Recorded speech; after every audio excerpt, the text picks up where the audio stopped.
हाँ बस ठीक है, कर दिया, हो गया। तो शुरुआत करने से पहले हमने पिछली बार क्या प्लान किया था, शांति मंत्र करेंगे, उसके बाद में शुरुआत करेंगे। तो पहले राष्ट्रगान फिर शांति मंत्र। अगली बार से कैमरा जो है वो टाइम पे लगा होना चाहिए, नहीं तो स्ट्रिक्ट कार्रवाई हो जाएगी मैनेजर्स के खिलाफ। समझ गए, जो नए रूल्स बनते हैं उनका ध्यान रखना चाहिए। हाँ भैया, कहाँ बैठोगे आप? हम तो कहीं भी बैठ जाएंगे। बैठ जाओ फिर, कहीं पर भी जहाँ बैठना है बैठ जाओ, वहाँ बैठ जाओ, कैमरे के पीछे बैठ जाओ, अपना स्टूल लेके वो देखते रहो। कभी रिकॉर्डिंग वगैरह में दिक्कत आएगी तो कम से कम वहाँ पे तुम संभाल लोगे। मैं नहीं चाहता है 1 घंटे के बाद में आपके नंबर 4-5 और कट जाएं काम खत्म। तो बेटा ले लो वहाँ से स्टूल। ई का काट दे, लेट था। हाँ जी, अल्ली का काट दे अपना पहले। चलिए शांति मंत्र कौन करवाएगा? अंकल कराएंगे। लर्न करने का अभ्यास और कोशिश करनी चाहिए। लो भोला भगत भी आ गया। सीताराम सीताराम। चलिए शांति मंत्र है, इनको आके तो थोड़ा टाइम लगेगा। शुरू करते हैं। ओम द्यो शांति अंतरिक्ष, ओम देव शांति अंतरिक्ष, शांति पृथ्वी, शांति पृथ्वी, शांतिरापा, शांतिरापा, शांतिरोषधया, शांतिरोषधया, शांतिर्वनस्पतया, शांतिर्वनस्पतया, शांतिर्विश्वे देवा, शांति विश्वे देवा, शांति ब्रह्मा, शांति ब्रह्मा, शांति सर्वगम, शांति सर्वगम, शांतिरेव, शांतिरेव, शांति सामा, शांति सामा, शांतिरेधि, शांतिरेधि। ओम शांति शांति शांति ओम। ओम शांति शांति शांति ओम। नीरज जी बड़े पोजीशन में आके बैठे हैं और सोचा को टोपा टापा जैकेट जूकेट डालने में समय लगाओगे। चलिए तो शांति पाठ हो गया। हाँ तुम्हारा ठीक है उधर? चलो सही चल रहा है। चलिए तो रामायण सेशन को शुरू करिए। अब क्या मैडम हुआ आपका? हो गया? बताओ किस किस, 1 मिनट रुक जाओ पहले, किस किस के नंबर कटे, क्या रहा है? आपके कट गए 2, दो? मनोज जी के 2। अरे 2 किस बात के काटे? ई के फिर अल्ली के साढ़े अच्छा 7। एक ई का एक एल का, तो अच्छे से बताओ थोड़ा पता चले। हाँ और बताओ। प्रदीप जी के भी क्या? ई और अल्ली। एल कट गया, ठीक है। और एल का नंबर प्रदीप जी का कैसे कट सकता है? अगर और कटेगा आगे तो कैसे कटेगा? वो रिपीटेड मीटिंग में ऐसे ही होगा। अरे आज मीटिंग में किसी और तरीके से नंबर, चलो जब आएगा तब देखेंगे और सोचो, तब तक रूल का ध्यान करना है। और बताओ और किसका? नीरज जी का ई का भी अल्ली का। चलो ये भी कट गया। और बताओ? अंकल जी का अल्ली ई का ई का कटा, ठीक है। और और मेरा ई का। आपका ई का कटा, बाकी सब लोग टाइप। एक वो एल का भैया ने बोला तो वो नहीं काटा। कोई बात नहीं। कौन सा? अब मैडम अब कुछ चीज़ों का आपको ध्यान रखना चाहिए। सबसे पहले अभी आज तो मैं आपके नंबर नहीं काट रहा हूँ, लेकिन आपके जब 2 प्रमोशन हो जाएंगे तो इन पे आपके खिलाफ भी कार्रवाइयाँ हो जाएंगी। स्कोर शीट को सीख लो तब तक। सबसे पहले काटो मनोज जी का एल का नंबर। कि खुद, अरे सुन तो लो भाई, नियम तो समझ लो। वो खुद देर से आ रहे हैं, उसमें कोई दिक्कत नहीं है। उन्होंने सबको रोल नहीं बांटे हुए थे, कोई बंदा क्या काम करेगा ये हमेशा नहीं, आंसू ऑडियो ऑडियो आ गई थी कि फिर आ गई थी। तो क्या क्या ऑडियो के अंदर ये कैमरे का था लगाना है? नहीं कैमरे का नहीं था। हाँ उन्होंने बोला कि रामायण सेशन शुरू करा देना हाँ और बाकी स्टूल ठीक है। वगैरह एक की एल का व्यवस्था नंबर सब। काटो, क्योंकि कैमरे का जो था ना तो उन्होंने लीडरशिप में किसी को दिया, और एक अंकल का काटो। जब अब पिछली बार से नियम बन गया था तो उसके बाद में सीधी जवाबदेही किन की है? जो मैनेजर्स यहाँ पे नियुक्त हुए हैं। मैनेजर पोजीशन पे कौन है? नीरज है, अंकल हैं और मनोज जी हैं, 3। समझ नहीं गए? नहीं तो नीरज तो था नहीं ना, तो नीरज क्या करेगा? नीरज तो बच गया, बाद में आया है तो बच गया। टाइम पे होते यहाँ पे तो नंबर कटते। तो एक अंकल जी का इस बात पे कट गया कि कैमरा तैयार नहीं था।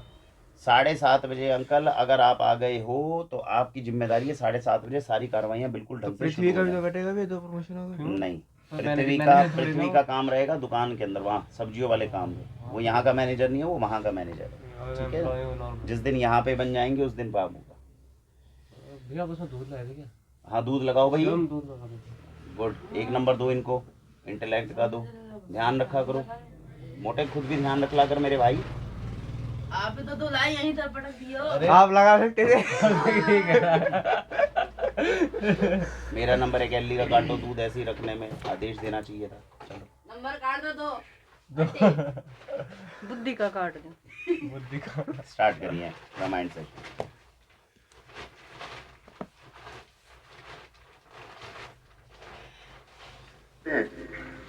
पिछली बार जो रामायण हुई थी उसके अंदर क्या अपने पास में ऑब्जर्वेशन निकली थी? किस चीज के ऊपर हम पहुंचे थे? पिछली ऑब्जर्वेशन में रामायण सेशन में मुख्य रूप से क्या बात हुई थी वो बताओ। माया के ऊपर ही बात चल रही थी माया के क्या कि बात माया जो है सबको भ्रमित कर देगी। तो वो माया का मृग है और उससे जो है राम जी भी वंचित नहीं हो पाए। बहुत बढ़िया। तो इसी पे टॉपिक तो चल फिर रहा था, क्या इसी पे उसमें खत्म बात को कंक्लूड करूँ ना, तो जब राम जी भी नहीं हो पाए तो हम क्या बचेंगे? हाँ, तो हम तो भी माया नहीं में बच डूब पाएंगे। जाना चाहिए। नहीं, डूब नहीं जाना चाहिए। उससे हाँ। निकलने के लिए राम का नाम का जप करना चाहिए। तो राम के नाम का जप करेंगे, राम तो खुद फंस रहे हैं उसके अंदर, तो राम का राम- नाम जप करने से कैसे बाहर निकलेंगे? राम से बड़ा राम का नाम है ना। अच्छा, उस तरीके से, उस लॉजिक से निकल रहे हैं। ठीक है। तो इसके अंदर क्या है कि माया जो है वो इतनी प्रबल है कि मायापति को भी माया के जाल में डाल देगी। डाल देगी। और उससे निकलने का जो प्रयत्न रहेगा उसके अंदर 2-3 चीजें जो की जा सकती है। समझ नहीं गए? खाली राम का नाम नहीं निकाल पाएगा आपको। समझ नहीं गए? कब को माया का जब जाल आपके चारों ओर घुसेगा तब आप सोचो कि मैं केवल राम का नाम जपूं और उससे मैं बच जाऊं, ऐसे नहीं होगा। उसमें आपको 2-3 तरीके के प्रयत्न करने होंगे। पहला प्रयत्न हो गया कि प्रभु का नाम, जिसने नारायण को अपने साथ साध रखा है, उस पर माया का प्रभाव कम होगा। जो सुबह से शाम तक नारायण के नाम को जप रहा है, क्योंकि नारायण के चरणों में है माया। लेकिन नारायण को सुबह से शाम तक जप कर भी आप नारायण को इतनी आसानी से पा नहीं सकते। जिसने नारायण को पा लिया हो, क्योंकि हमने नारद का भी एग्जाम्पल दिया था पिछली बार, जो सुबह से शाम तक नारायण का करते हैं उसको भी माया ने जो है अपनी जकड़ में ले लिया। तो इतनी प्रबल है माया। तो नारायण का जाप हमें करना चाहिए। वो इसलिए करना चाहिए ताकि माया का प्रभाव कम पड़े। हर रोज तो नारद जी को नहीं ले सकती ना अपनी जकड़ में, कभी कभार वो भी प्रबल हो जाती है। तो पहले तो हो गया कि नारायण का अपने को ध्यान करना चाहिए। दूसरी बात है अभ्यास और अपने कर्म को प्रबल रखना। अगर सुबह से शाम तक आप अपने काम, हम कह रहे हैं 12-12, 13-13 घंटे हम काम कर रहे हैं, 14 घंटे काम कर रहे हैं, इससे आपको ये नहीं, आ जाओ कोई बात नहीं, इसकी मत चिंता करो भाई। ये कोई टेलीकास्टिंग वैसी हो रही है क्या? आराम से आके बैठो। कहाँ लगाओगे? 1 मिनट रुको, आप इन दोनों के बीच में लगाओ। एक काम करो, ऐसे नहीं, सुन लो, मैं बैठने का तरीका बता रहा हूँ। 2 लोगों के बीच में हल्की सी जगह, पीछे बैठियो भैया, साथ में मत लगाओ। इस तरीके से बैठो कि आप हमें देख सको लेकिन आपको स्टूल नहीं लगे। अंकल इधर ही करो अपनी कुर्सी को, इधर ही करो। 2 लोगों के बीच में तीसरा बैठना सीखो। कल को स्ट्रेंथ बढ़ेगी तो कैसे बढ़ेगी? ठीक है ना? और कुर्सियों को आपस में कर सकते हो। अंकल आप करो, अरे तुम अंदर मत घुसो, तुम पीछे की तरफ ही रहो, लेकिन आप हमें देख सको, इतनी स्पेस करो। समझ गए? अब जो बंदा आएगा वो इन दोनों के बीच में स्पेस में ऐसे बैठना चाहिए। तो पहली चीज क्या बताई कि नारायण का ध्यान करेंगे, सुबह से शाम तक प्रभु के नाम का स्मरण करेंगे तो माया का प्रभाव कम होगा, नारायण बचा लेंगे।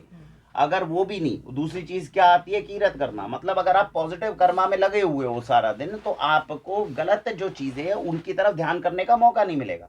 शांतनु का एग्जाम्पल दिया था, 1 महीने तक कमरे में खुद को बंद कर लिया तो उसमें 2 गलती हुई ना, नारायण का ध्यान भी नहीं किया और अपना हर रोज का नित्यकर्म भी बंद कर दिए, तो माया और प्रबल हो जाएगी। अपना जब भी माया का प्रभाव हो, कोशिश करो, अभ्यास करो कि अपने काम पे जरूर जाना है। बुरे मन से काम करोगे, थके मन से काम करोगे, लेकिन काम करने का प्रयत्न करो। वो काम करना, साथ में नारायण का नाम लेना, तो नाम जपना, कीरत करना और वंद चखना। हम जब बोलते हैं कि दान पुण्य अपने हाथ से करते रहते हो तो उससे भी माया का प्रभाव बहुत कम होता है, नारायण साध हो जाते हैं आसानी से।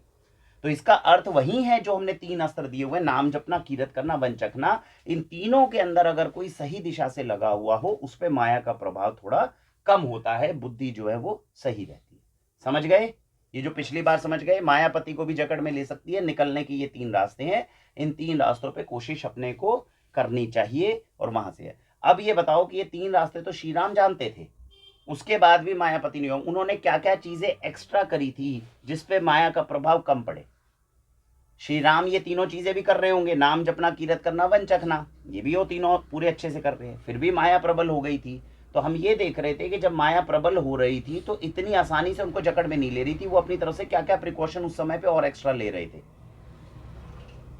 जब सोने का मृग आया तो ये तीनों चीजें भी कर रहे हैं, इसके बाद भी माया प्रबल हो रही है। समझ नहीं गए? अब माया प्रबल हो रही है, उसके बाद एक चौथी चीज थी एक्स्ट्रा जो उनके साथ में हो रही थी, उसके बावजूद माया हावी हो गई। वो चौथी चीज एक्स्ट्रा क्या कर रहे थे वो बताओ? इन तीनों के अलावा चौथी चीज भी कर रहे थे, तीनों कर रहे थे, राम, लक्ष्मण और सीता मिलकर। उन्हें वो भी प्लानिंग भी कर रहे थे ना कि यदि ऐसा कुछ अंकल को हुआ 2 नंबर एल के दो, एक तो पहले वाले पॉइंट पे भी और इस पे भी। जब माया का मृग आया तो श्री राम ऐसे ही नहीं भागे, श्री राम में और लक्ष्मण में पूरा तर्क चल रहा है प्लानिंग हुई और पूरी प्लानिंग करके कि भाई तेरी बात को मैं मान भी लूं तो उसके बाद गए माया के पीछे, ऐसे नहीं गए वो। तो ये चीज आपको माया की ताकत बताती है कि कितनी प्रबल है और आपको इस तरह के प्रिकॉशंस रखने चाहिए, तभी धर्म आपके साथ था। उनके साथ धर्म इसीलिए तो था, नहीं तो कल को रावण कहता भाई मेरी क्या गलती है, तू अपनी बीवी को वैसे ही छोड़ के भाग गया था, तो भैया कोई भी ले जाएगा वन के अंदर, तू क्यों छोड़ के भगा था। धर्म उनके साथ था क्यों? क्योंकि नाम जपना, कीरत करना, वंध चखना, ये तीनों होते हुए भी जब वो इस तरह की चीजों पे जा रहे हैं तब भी प्रिकॉशन रख के जा रहे हैं। लक्ष्मण को पीछे छोड़ के जा रहे हैं। हर चीज के ऊपर कितना बड़ा तर्क चला उन दोनों के बीच में कि राक्षस होगा कि नहीं होगा, ये सारी चीजों को जानबूझ कर गए हैं, तब जाकर कहीं माया उनके ऊपर कंट्रोल कर पाई है। तो अपने आप को इतना शक्तिशाली बनाओ कि जीवन के अंदर माया इतनी आसानी से आपको अपनी जकड़ में ना ले पाए। समझ नहीं गए बात को? और जिसके ऊपर आसानी से जकड़ हो जाएगा नुकसान में जाएगा। तो उनका तर्क देखो कि कितना अच्छा चल रहा है। अब तर्क के बाद की चीज है जिसके ऊपर हम जाएंगे, पिछला रिवीजन करके फिर आगे। अब चलाओ इसको।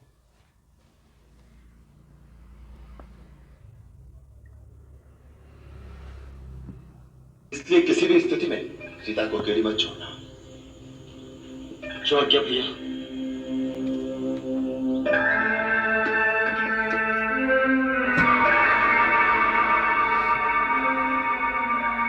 स्टूल ले लो। जैसे इन्होंने एक प्लानिंग नंबर किया एली था। अंकल का काटो। किस बात पे कटा तुम्हारा नंबर? जूनियर को पहले पूछना चाहिए ना। अंकल सीखो भाई कैसे काम चलेगा जीवन में। बोलो शर्म नहीं आती है लोगों को। एक नंबर उसका बताओ। डिसिप्लिन का काटो। भैया बार बार बताओ। आ रहे हो। तो फिर अब काम ऐसे तुम कर रहे हो। हम तो वो पूछ ले ऐसा कौन सा काम था शर्म वाला, फिर क्या जवाब दोगे तुम? काहे बड़े बोलते हो? अरे दूसरों को तो बात बतानी चाहिए जो आपस में। तो बेटे वो तो आपको भी पता था ना, आप भी स्टूल लेके बैठ सकते थे। अपने ऊपर नजर नहीं रखना, बड़ों को सीख देना अच्छी बात थोड़ी है। अपने पे फोकस करो तुम। हाँ यहाँ तो राउंड की प्लानिंग थी ना। हैं? यहाँ तो राउंड की प्लानिंग थी। राउंड हाँ तो क्या थे, तो वही तो बताओ क्या समझ में आया इसमें, कौन सी क्या प्लानिंग थी? इसमें राउंड की ये प्लानिंग थी, अगर वो सीते सीते चिल्ला रहा, लक्ष्मण चिल्ला रहा, तो लक्ष्मण उसकी तरफ जाए। बेटा प्लानिंग तो समझ में आ गई। रामायण पढ़ने का हमारा जो सिद्धांत है वो ये है कि आपको सीखने को क्या मिला और अपने जीवन में क्या लगाओगे। रामायण तो सबको पता ही है कि क्या करना। ऐसा थोड़ी है कि रामायण पहली बार हम देख रहे हैं। सीख कुछ मिली हो अब तक में तो बताओ, नहीं तो उनको बोलना है। हाँ अंकल बोलो।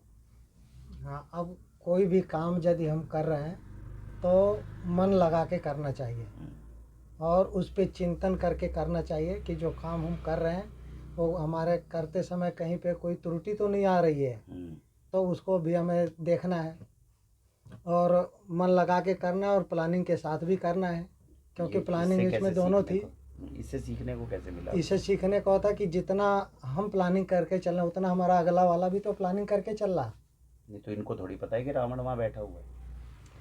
वो यदि माया का मृग आया हुआ और उनने रावण की ने तो प्लानिंग करी ना नहीं, कि यदि तुम्हें है राम ना, का इनाम लेना है, ये तो यदि है तो वो लक्ष्मण तो, का। तो वो तो अगले ने प्लानिंग कर रखी है। तो आप मैं समझ नहीं पा रहा, आप कह रहे हो रावण की तरफ से प्लानिंग बहुत सटीक कर रखी थी। हाँ, उनने भी अपनी प्लानिंग कर रखी नहीं मैं आपका सटीक। पॉइंट नहीं समझ पा रहा। आप कहना क्या चाह रहे हो? सीखने को हमें क्या मिला ये बताओ। मतलब कोई भी काम करे तो प्लानिंग के साथ करे। मानो अपने दूसरे वाले को दुश्मन को मानो नहीं कमजोर समझना न समझ के काम करे। कौन किसको कमजोर समझ रहा है? जैसे रामचंद्र जी ने अपनी प्लानिंग करी, कहाँ ठीक पर? है। वो तो प्लानिंग हाँ ठीक करी हाँ, उन्होंने अपनी तो उनकी प्लानिंग करी। प्लानिंग में कमी क्या थी ये बताओ ना। अब उनकी प्लानिंग में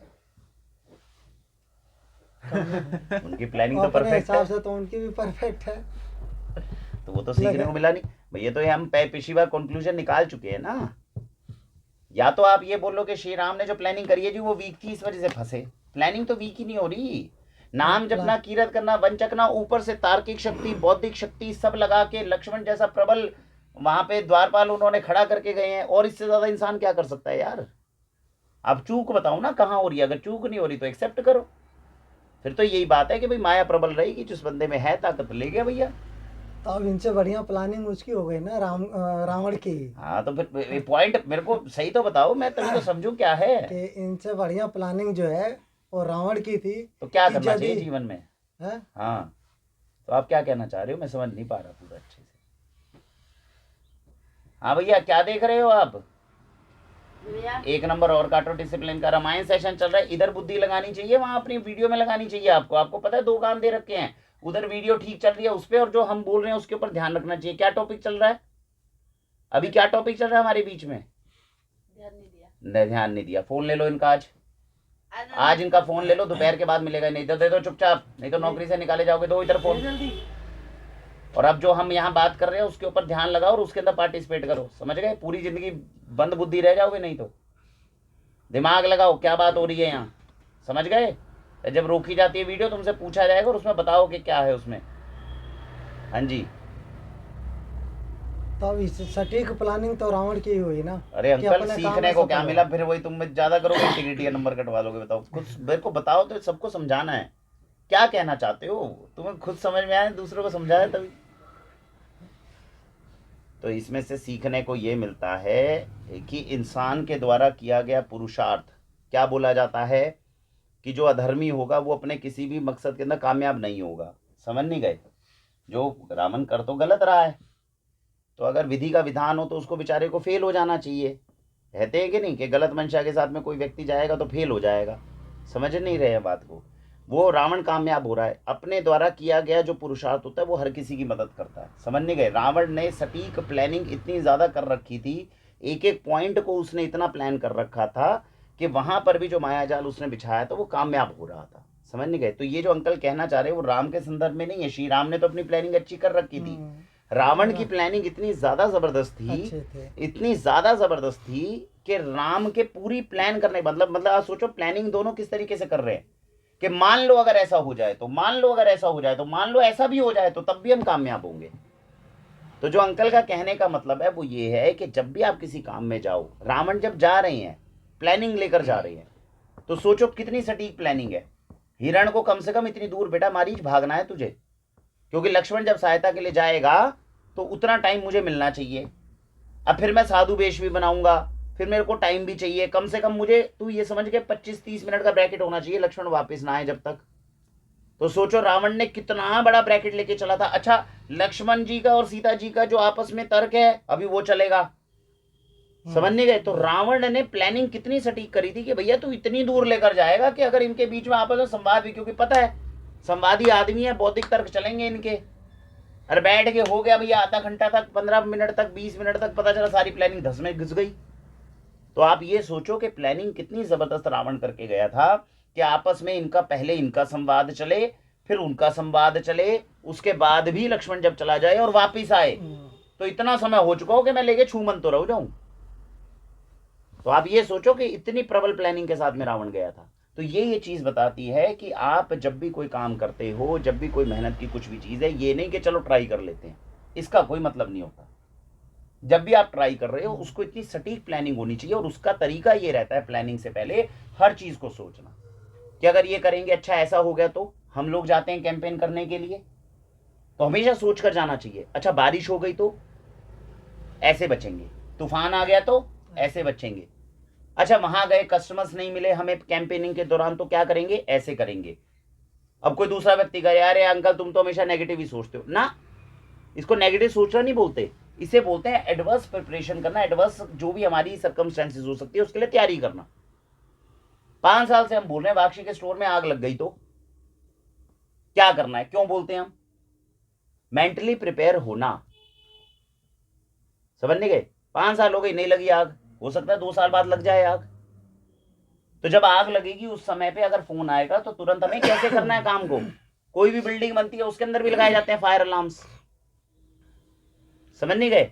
वो 20 साल तक ना लगे आग, लेकिन वो ये मानकर चल रहे हैं कि कल को अगर आग लग गई तो हमें कैसे एक्शन करना है। तो ये आपको जीवन के अंदर बताता है कि जो भी नेगेटिव चीज आपको जीवन में लगती है कि मेरे साथ में हो सकती है, उसके लिए प्लानिंग आज करके चलो। जीवन में केवल ये नहीं होता प्रभु जी देख लेंगे, प्रभु जी देख लेंगे, समझ नहीं गए? गीता के अंदर अर्जुन ने भी तो कहा कि केशव देख लेंगे, तो केशव को बिठा लिया, कुछ मर्जी करते रहो बेवकूफियां। और कृष्ण बार बार टोक रहे हैं उसको। अभिमन्यु वध तक हुआ, अभिमन्यु वध हुआ, अभिमन्यु वध से पहले वो रथ लेकर जा रहे हैं दोनों के दोनों, समझ गए? अर्जुन का जिनके साथ में नाम क्या था, कौन से नरेश थे, वो तिरक नरेश और कुछ इस तरह से नाम था दोनों का, ठीक है ना। वो दोनों जो है रथ को लेकर जा रहे हैं। दुर्योधन ने उनको कहा कि अर्जुन को ले जाओ यहाँ से बाहर, पीछे से चक्रव्यूह रचूंगा, सबको मार दूंगा। हाँ वो था। तो भगवान कृष्ण अर्जुन को क्या बता रहे हैं, अरे अर्जुन तू तेजित क्यों हो रहा है यार, तू उनके पीछे क्यों जाएगा, वो आ रहे हैं, तू लड़ ले, मार दे उनको, उनके पीछे नहीं, उन्होंने मुझे चैलेंज कर दिया, मैं उनके पीछे जाऊंगा। तो कृष्ण तो समझा ही सकते हैं ना। अब बाद में अभिमन्यु वध हो गया, फिर रो रहा है, फिर एक और बेवकूफी, अब मैं जयद्रथ का वध करूंगा एक रात के अंदर ही। वो कहे भगवान तेरी समस्या यार, कहते पागल आदमी है तू यार। एक तो पहले दिन तेरी बेवकूफी की वजह से अभिमन्यु मारा गया, उसके बाद में रात को आगे दोबारा प्रतिज्ञा ले ली कि कल रात को जयद्रथ को मारूंगा, कल शाम को, नहीं तो खुद मन रहूंगा, मैं अग्नि समाधि ले लूंगा। तो भगवान कृष्ण भी क्या करें, तेरे को बुद्धि दी थी मैंने जन्म से पहले, किस लिए दी थी भाई, अब तूने मुझे बिठा रखा है तो मेरा भी नाम बदनाम करेगा। अपनी इज्जत बचाने के लिए भगवान कृष्ण को पूरी सारा कुछ उल्टा सीधा करना पड़ गया। इतनी मूर्खता वाले काम, इतनी मूर्खता वाले काम। और पूरी महाभारत में भगवान कृष्ण यही बताए जा रहे हैं उनको, अरे तुम पागल आदमी हो, तुम्हारे हाथ में आखिरी विजय आने वाली है। दुर्योधन जो है आखिरी विजय के अंदर सरोवर के अंदर बैठा था, और युधिष्ठिर जाके क्या बोलते हैं, तुम बाहर निकलो दुर्योधन, वो निकल गया। कहते तुम्हें युद्ध करना है, कहते करना है, कहते हम पांचों में से किसी एक को ले लो, और अगर तुमने हरा दिया तो विजय तुम्हारी। भगवान कृष्ण तुरंत के कहते तुम्हारी बुद्धि में कमी है क्या, तुम्हें युद्ध जुटवाने के लिए द्रोणाचार्य का वध उल्टा सीधा करवाना पड़ा, भीष्म पितामह को मरवाना पड़ा, और तू कह रहा है वो, कहते वो अभी एक सोटा मारेगा इसके सहदेव के, और अभी तुम्हारा युद्ध हो गया पूरा विजय। कहते अजीब बेवकूफ आदमी। फिर युधिष्ठिर कह रहे अब तो मैंने वचन दे दिया, वचन दे दिया, पालन मुझे करना पड़ेगा, तुमने मुझे बिठा रखा साथ में। समझ में आ रही है बात को, समझ में आ रही है। तो हम में से ही यहाँ पे कई लोग हैं जो सोचते जो देखेंगे प्रभु राम देखेंगे हम तो बेवकूफियां करते रहे, छोड़ेंगे नहीं राम। वो आपसे यही सवाल पूछेंगे, भाई धरती पे तेरे को भेजने से पहले मैंने यहाँ कुछ घुसाया था तो तूने उसका इस्तेमाल किया नहीं, और राम देखेंगे, ऐसे थोड़ी होता है। तूने अपनी तरफ से प्रयास और अभ्यास अगर किया है तो मैं देखूंगा, तू अपनी तरफ से प्रयास करता जा, कमी रहेगी तो मैं देखूंगा। समझ में आ गया। इसमें से सीखने को क्या मिलता है, रावण की प्लानिंग होने के बाद ये चीज सिखाती है हमें कि रावण जैसा दुष्ट व्यक्ति भी अगर पूर्ण रूप से अपनी प्लानिंग लगा दे तो श्री राम को भी नागपाश में बांध सकता है। सोचो, तर्क सोचो, समझ नहीं गए। आखिरी के अंदर हो रहा है भगवान शिव के साथ संवाद हो रहा है, रावण क्या बोल रहा है, तुम हो महादेव, कोई बात नहीं, क्या हुआ, युद्ध मैं करूंगा। आज राम भी देख ले, आज नारायण भी देख ले कि रावण से युद्ध करने का क्या मतलब है। ये सोचो, तो ये सीखने की चीजें हैं। समझ में आ रही है बात। धर्म के मार्ग पर चलकर अगर कोई बंदा रावण जैसी अपने अंदर शक्ति को रख ले तो सोचो वो व्यक्ति कितना प्रबल हो जाए। अधर्म के मार्ग पर चला, इसलिए आगे जाके उसको उठानी पड़ी मामले को। समझ नहीं गए। और इसमें देखेंगे हम आगे जाके कि धर्म को जितवाने के लिए भगवान को सारे अपने उसूल तोड़ने पड़ जाते हैं। नहीं तो ये जो अपने घमंड करते थे ये ऐसे ही नहीं करते थे, इनके पास थी इतनी शक्तियां कि घमंड कर सकते थे। तो इन चीजों को हमें समझकर चलना है। आप अपने बिजनेस के अंदर अपनी प्लानिंग को इतना सटीक रखो, इतना सटीक रखो, और कभी भी केवल ये मत सोचो कि हमारे साथ तो राम है, हम जीत ही जाएंगे, गर्दन कट जाएगी। जिस वक्त आप मेहनत कर रहे हो, इसके अंदर एक सिद्धांत भी बताया जाता है। सिद्धांत ये है, जब आप, हाँ भैया क्या कर रहे हो तुम, ऐसा क्या इंपॉर्टेंट था इसमें, कौन सा टाइम इन था अभी अंदर एंटर करने का, तो जेब में रखो साइलेंट पे करके। सिद्धांत क्या है, जब आप कर्म करो तो ये सोचो कि केवल मैं ही हूं, समझ नहीं गए। और जब फल आने की बात हो तब सोचो कि मैं नहीं हूं। समझ में आ रही है बात। जब काम करो तो हमेशा यही सोचो आप भगवान नहीं है भैया, मेरे को ही काम करना है, जो कुछ करना है मेरे को ही करना है, जीतूंगा मैं जीतूंगा, नहीं जीतूंगा नहीं जीतूंगा। लेकिन जब उससे फल आने की बात हो तब ये सोचो ये मैंने कुछ नहीं किया, ईश्वर ने करवाया है। सिद्धांत ये कहता है, सिद्धांत ये कहता है जो अपने जीवन में अपने कर्म के ऊपर ध्यान रखे बैठा है, फल उसको ईश्वर अपनी मर्जी से देगा, आएगा उसके थ्रू, हमारे थ्रू नहीं आ सकता। समझ गए इस सिद्धांत को। हमारे हाथ में तो कर्म ही है कि केवल हम कर्म कर सकते हैं, इसके अलावा और कुछ नहीं है। और ये चीज आपको बताती है कि रावण जैसा व्यक्ति भी अगर प्लानिंग और कर्म सटीक तरीके से कर ले तो वो भी अपनी मंशाओं में कामयाब हो सकता है। और मायापति को भी रावण के केस में देख लो, आगे जाके आप दुर्योधन के केस में देख लो, पसीने छुड़वा दिए थे भगवान कृष्ण ने। समझ नहीं गए बात को। द्रोणाचार्य, भीष्म इतने इतने प्रबल थे कि भगवान को भी छल कपट करना पड़ रहा है उनको मारने के लिए, आसानी से नहीं मर रहे। और ये आज का नहीं, शुरू का ऐसा है। मधुकैटभ जब सबसे पहले निकला नारायण के कान में से, महल में से कौन निकले? 2 राक्षस निकले, मधुकैटभ। अब नारायण युद्ध करे जा रहे हैं, कब तक? 5000 साल तक युद्ध ही करे जा रहे हैं, युद्ध ही करे जा रहे हैं, युद्ध ही करे जा रहे हैं उनके साथ में। नहीं हल निकल रहा, नहीं हल निकल रहा। तो मधुकैटभ ने कह दिया कि भैया तुम हमसे वर मांग लो, तुम्हारे हम वीरता से प्रसन्न हुए, तुम हमसे वर मांग लो। उनने कहा यार मुझे वर ही देना है तो मेरे हाथों से मारे जाओ। लो कहते और ले ले वर। समझ नहीं गए बात को? तो ये कहने की बात बनती है कि आपका बल, आपकी प्लानिंग, आपका बहुत कुछ सटीक होना चाहिए। अगर ये सब कुछ सटीक होता है तो आपको हराना बहुत मुश्किल होगा दूसरे व्यक्ति के लिए। अगर केवल ये सोचोगे कि राम ही मेरा सब कुछ बचाएगा तो ये अप्रोच सही नहीं है, ये मरवा देगी किसी दिन आप। समझ नहीं गए? वो अलग बात है कि मरने के बाद में आपको अच्छे से बलिदानी, प्यारे बेचारा राम का नाम लेके गया, स्वर्ग में जाओगे, सब जगह जाओगे। समझ नहीं गए? लेकिन दुनिया मूर्ख बोलेगी फिर, और उसके अंदर गीता का उपदेश भी खराब होगा और ये भी खराब होगा। चला हुआ अभी से। ये स्टूल जो है भैया, अंकल, ये प्रदीप भैया, ये स्टूल हमारे यहाँ कम है। ऐसे 3 स्टूल जो हैं इस बार और आ जाने चाहिए। समझ गए? हाँ, ऐसे ऐसे 3 एक साथ लग सकते हैं, पीछे होने चाहिए मीटिंग के अंदर।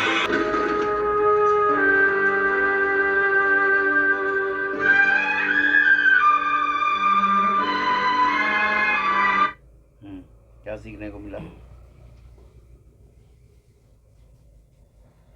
बोलो भैया। ऐसे सीखने को मिला, यहाँ से प्लानिंग करके चला ये भी अपनी तरफ से कि लक्ष्मण रेखा खींच गया कि इससे बाहर मत आना। तो प्लानिंग अच्छे से करके गए कि भाई कुछ इसके बाद भी अमंगल हो जाए तो उसके लिए अपनी तरफ से, पीछे से कुछ घटना घट जाए तो। चलो प्लानिंग में बात करते हैं। प्लानिंग के अंदर उन्होंने लक्ष्मण रेखा खींची, अपने आप में एक बहुत अच्छा प्लान था। और क्या क्या प्लानिंग वो कर सकते थे इसके अलावा? एक प्लानिंग ये भी कर सकते हैं, माता सीता को साथ में लेकर आओ। बहुत बढ़िया, 1 नंबर दो, एली का नंबर दो। तो एक प्लानिंग क्या है कि लक्ष्मण को ये आभास हो गया था कि यहाँ पे माता सीता को, क्योंकि श्री राम ने एक ही शर्त रखी थी, वरना लक्ष्मण को अपने साथ ले जाते। तो उन्होंने कहा था कि भैया तुम यहाँ पे रहो सीता के पास। समझ नहीं गए बात को? क्योंकि कुछ भी, क्योंकि हमें आपस में तो एक दूसरे का डर है नहीं, तू भी प्रबल है, मैं भी प्रबल हूँ, दिक्कत रहेगी केवल सीता की। तो जब ऐसा केस हुआ था तो सीता को अपने साथ, जब सीता कह ही रही है कि मैं अकेले चली जाती हूँ, कहते तुम अब क्या अकेले मत जाओ। समझ नहीं गए? अब देखो यहाँ पर एक बेटर डिसीजन, क्योंकि लक्ष्मण जो है वो फंसे हुए हैं कि भगवान श्री राम का बड़े भाई की आज्ञा का अवहेलना भी नहीं कर सकता। उस समय ये बहुत बड़ी बात होती थी, बड़े भाई पिता के समान होते थे और आज्ञा का अवहेलना बर्दाश्त नहीं हो सकता था, अपराध माना जाता था छोटे भाई के लिए। तो खुद तो बेचारे सुन ही रहे थे। अगर सीता ने कह दिया कि आप ठीक है जी, आप अगर जाना चाहती हो तो आप चलो, अब मेरी काम है आपके पीछे रक्षा करना आपकी।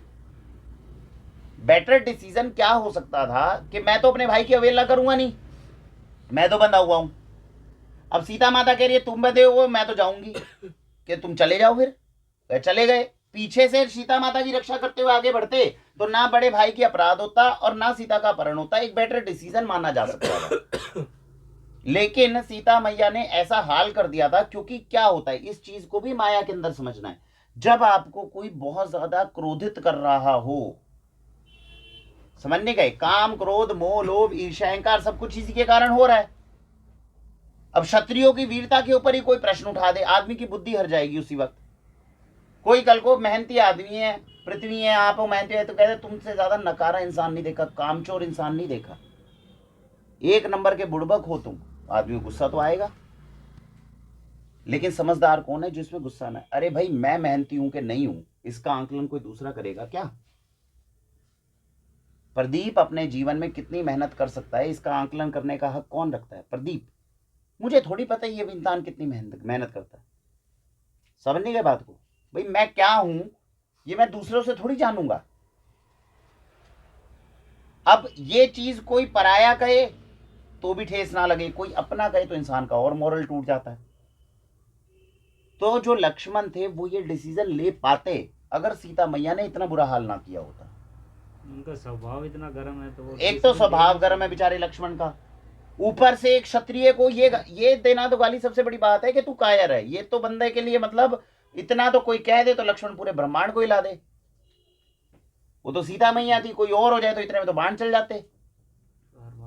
तो बेसिकली क्या हो रहा है कि उसके आक्रोश को इतना बढ़ा दिया कि लक्ष्मण अब समझ भी नहीं पा रहे हैं कि बेसिकली करना क्या है मुझे, क्योंकि आवेश हो गया। इधर तो भैया के ऊपर रक्षा का वो पड़ा हुआ है, भाई ठीक है उनके बारे में वो जानते हैं कि नहीं कोई इनका इतने आसानी से बिगाड़ सकता, कोई है ही नहीं राक्षस जो कुछ कर ले, लेकिन हल्का डर तो रहता ही है।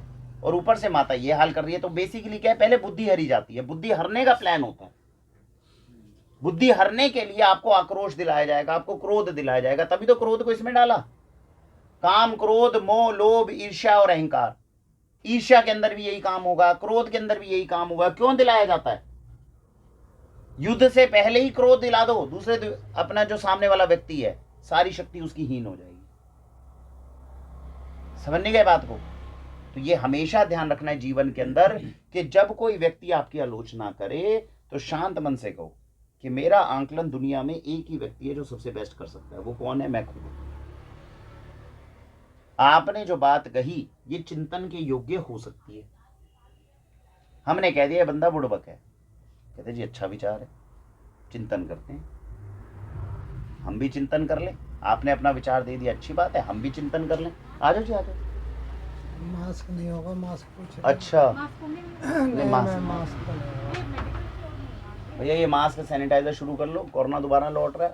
आने का है मामला। सैनिटाइजर तो गोदाम में है। वो कितने खुश हुए, हे भगवान सैनिटाइजर है, कोरोना आया पीकेंगे। अरे पहले अपना काम छूटेगा। मैडम खुश हुई, मैडम कह रही यार गोडाउन में से निकलेंगे, सैनिटाइजर इतने इकट्ठे कर रखे भैया, सैनिटाइजर तो एक्सपायर नहीं होते। तो ठीक है जी, तो एक तो ये मास्क का जो है वो चिंतन कर लो। और अब से जो है आप लोग बेटर है रुमाल, मास्क जो है वो हम लगाना प्रेफर नहीं करते।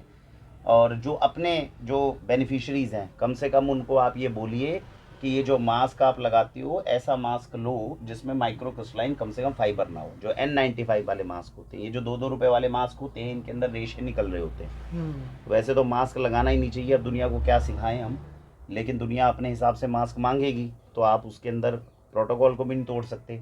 तो कोशिश करेंगे N95 जो SG मास्क है वो मैं मंगवा दूंगा 10-15, वो दे सकते हो। लोगों को कम से कम अवेयरनेस करो। ये जो 2-2 रुपए वाले मास्क हैं ये ज़्यादा ना पहने, इनके अंदर रेशा निकला होता है, वो जब आप सांस लोगे तो अंदर जाएंगे फाइबर्स, जो आपके लिए अच्छा नहीं है। ठीक है ना? तो या तो कपड़े वाला मास्क आप लोग अपने रुमाल को फोल्ड करके अब से अपने गले में लगाना शुरू कर दो। जैसे ही कोई कस्टमर आपत्ति कर रहा हो या कस्टमर आ रहा हो तो तुरंत ऊपर कर लो। इतना आप लोग कर लो कम से कम, समझ नहीं गए? तो ये चीज़ का थोड़ा सा आपसे ध्यान रखना है, आज से शुरू कर लो। कोई भी व्यक्ति मास्क गले के अंदर या अपना वो जो है पूरा कवर नहीं रखेगा तो नंबर घट जाएंगे, समझ गए? सीनियर्स के ऊपर इस बात का विशेष ध्यान रखना है कि हर बंदा जो है इसका पूर्ण रूप से पालन करे। ठीक है जी? और बाकी मास्क जो है वो मंगवा देंगे। तो हम कहाँ थे अभी? हम वहाँ थे लक्ष्मण लक्ष्मण के तर्क वितर्क पे बात चल रही थी। ठीक है जी। तो ये क्या हुआ इसके अंदर गलती, तो इन्होंने जो बोला वो लक्ष्मण को करते तो ज़्यादा बेटर माना जाता। सेफ हो। वो बेचारे वो इसलिए नहीं कर पा रहे हैं क्योंकि एक तो बुद्धि हर ली गई, और ऊपर क्या है, मन मुटाव अगर हो जाता है तो वैसे ही बंदा साथ में ना लेके जाए। सपोज करो आप ही मुझे गालियां दे रहे हो और मैं कह रहा हूँ ठीक है भाई तू मेरे साथ चल ले, कई बार ये भी मन मुटाव हो जाता है। समझ नहीं गई बात को? लेकिन वो एक बेटर डिसीजन हो सकता था अगर ले पाते, लेकिन इसके लिए किसी को कसूरवार कह नहीं सकते। ये जरूर है कि उस केस के अंदर आक्रोशित नहीं होना चाहिए। और क्या कर सकते थे उस समय पे लक्ष्मण? ये तो एक बहुत अच्छा डिसीजन है कि अपने साथ में लेके जाते सीता मैया को, कहते ठीक है तू आगे चल, मैं पीछे पीछे चलूंगा। और क्या हो सकता था? बुरा मानने पे अगर कोई व्यक्ति जो अपना है, जब आपको पता है कि वो अपना है लेकिन आज गुस्से में है, समझ नहीं गए? आपस में हम 8 लोग हैं, आपस में प्रेम भी है, एक दूसरे के बारे में अच्छा भाव भी रखते हैं और रखना चाहिए भी, समझ नहीं गए? नहीं रखते तो कोशिश करनी चाहिए हर रोज अच्छा भाव रखने की। आज मन मुटाव हो जाए, कल सुबह क्लियर करके उसको और कोशिश करो ठीक करने की। समझ नहीं गए बात को? ये तो हमेशा रखो। अब जब हमारे बीच में आपसी प्रेम अच्छा है, उस समय पे किसी ने कोई कड़वी बात कह दी तो दूर हट देना चाहिए, छोड़ के नहीं जाना चाहिए। वहीं से कह दे ठीक है कोई बात नहीं मैं जाता हूँ, समझ नहीं गए? अब जाता हूँ करके है कि माता तो अब उसमें दुखी में है, तो ये तो परेशान होके कह रही है, तो वहां से दूर हटके कहीं पर ऐसी जगह बैठना चाहिए था जहां से आप तो माता को देख सको, माता आपको ना देख सके। तो रक्षा भी हो जाती, भाई की आज्ञा का भी पूरा पालन हो जाता, क्योंकि उनके लिए सर्वोपरि क्या है? भाई की आज्ञा का पालन करना। माता की रक्षा भी हो जाती। जय रावण बाई चांस आता तो बाण से वहीं खत्म हो जाता। समझ नहीं गए? तो ये भी सिद्धांत जो है ये आपका फॉलो करता है कि जब हमारे माता पिता, हमारा कोई अपना किसी कारणवश हमें कोई अपशब्द कह दे या कुछ कह दे, तो इसका मतलब ये नहीं है कि हम छोड़ के चले जाएं, लो भैया रहो, हमारी वाला से बाहर में जाओ ना, पाप आप ही को लगेगा। आप खुद उनसे इतनी दूरी बना सकते हो कि आप उनके सम्मुख भी नहीं आ रहे हो, लेकिन पीछे से आप ध्यान रख रहे हो कि इस व्यक्ति को किसी प्रकार का कष्ट तो नहीं हो रहा। ये आपके जीवन में कब काम आएगा? जब कल को पत्नी आ जाएगी और माता पिता से कुछ बात तो चीत हो गई, तो बच्चे क्या करते हैं, माता पिता को या तो वृद्धाश्रम में छोड़ाएंगे या दूसरा घर लेकर बैठ जाएंगे। हम नहीं देखेंगे अपने माता पिता को, बहुत बड़ा अपराध है। अगर उस समय पे माता पिता की गलती भी हो तो उस समय पे हम अपनी जिम्मेदारी से पीछे नहीं हट सकते।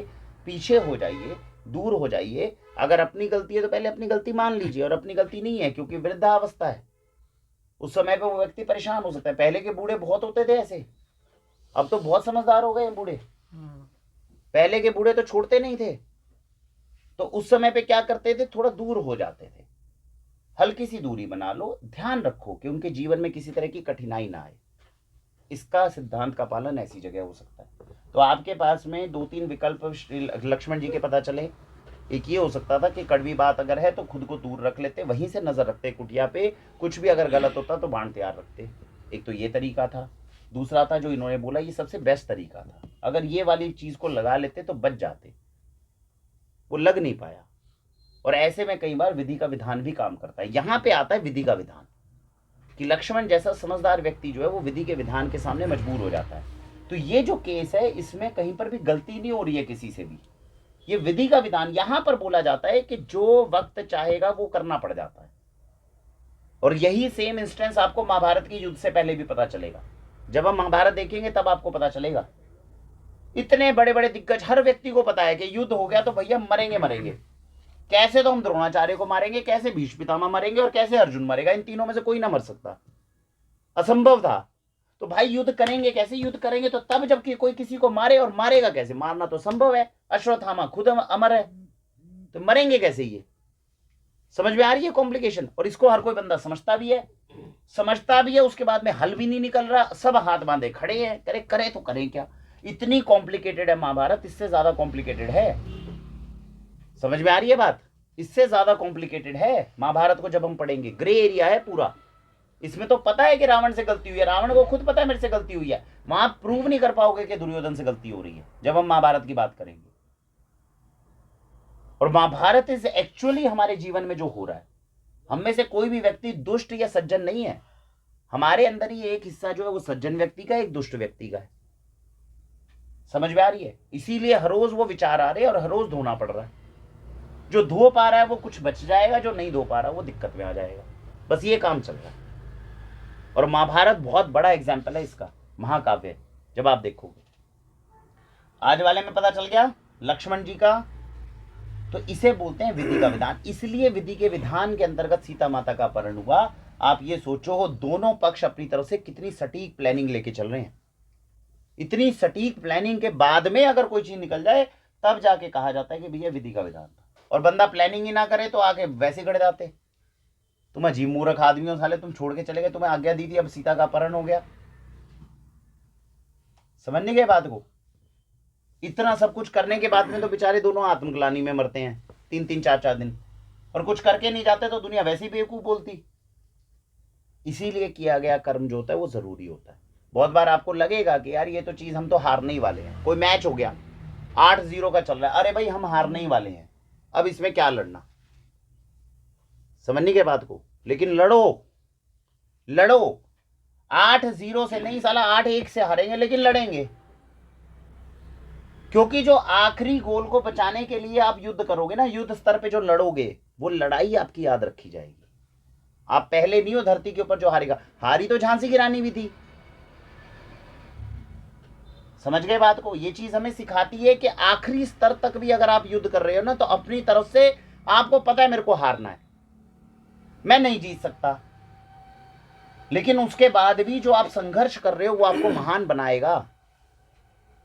बड़े बड़े दिग्गज हारे हैं, भगत सिंह हारे हैं, फांसी पे लड़ गए, मिल गई क्या स्वतंत्रता? नहीं मिली, लेकिन पूजनी है पूजनी है। उन्होंने अपना कर्म किया, अब जो बेस्ट कर्म कर नहीं सकते किया, थे। उनको पता था कि मैं फांसी पे लड़ूंगा। अभी आप उस वाली स्टोरी को भी समझोगे। भगत सिंह को फांसी लगने से पहले उनसे पूछा जा रहा है, अरे तुम पागल आदमी हो क्या, तुम्हारे फांसी पे चढ़ने से क्या हो जाएगा, अंग्रेज की आजादी दे देंगे क्या? मुद्दा क्या था पता है? भगत सिंह का मुद्दा क्या था?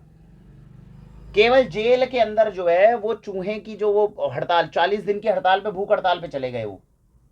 क्यों? क्योंकि जिस जेल के अंदर वो बैठे हुए थे वहां पे चूहे जो थे उनका खाना खा रहे थे। तो उन्होंने ये कह दिया, साला जेलर मुझे वो खाना कैसे दे देगा जिसको चूहे भी खा लेते हैं।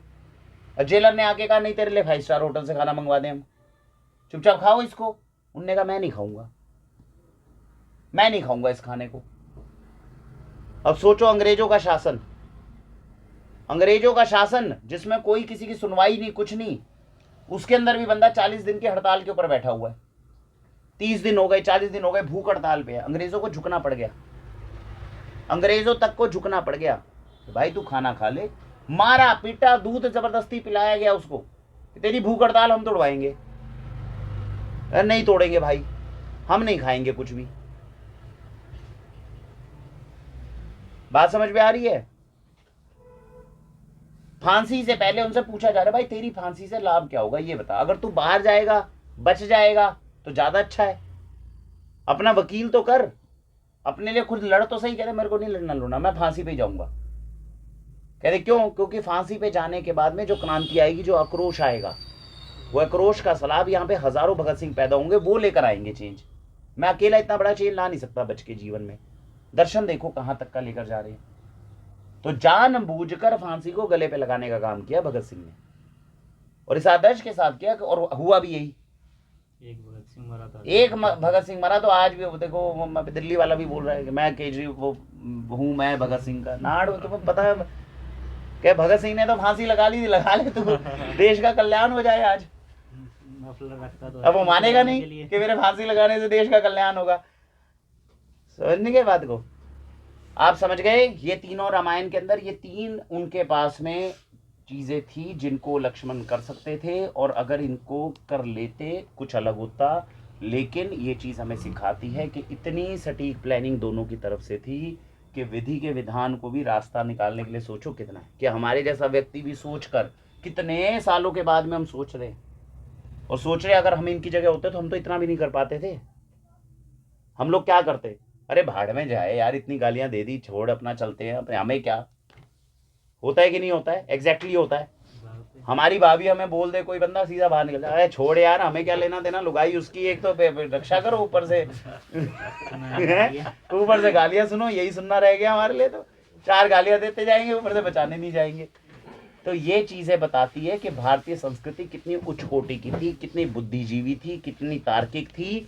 यहाँ पर शत्रु भी कितना प्लानिंग करके चल रहा है, समझ में आ रहा है? और अगर ऐसी संस्कृति को हम अपने साथ लेकर चले तो जीवन के अंदर हम कितना उज्जवल हो सकते हैं। इसीलिए उनका इतिहास भी, उनका भविष्य भी उज्जवल था।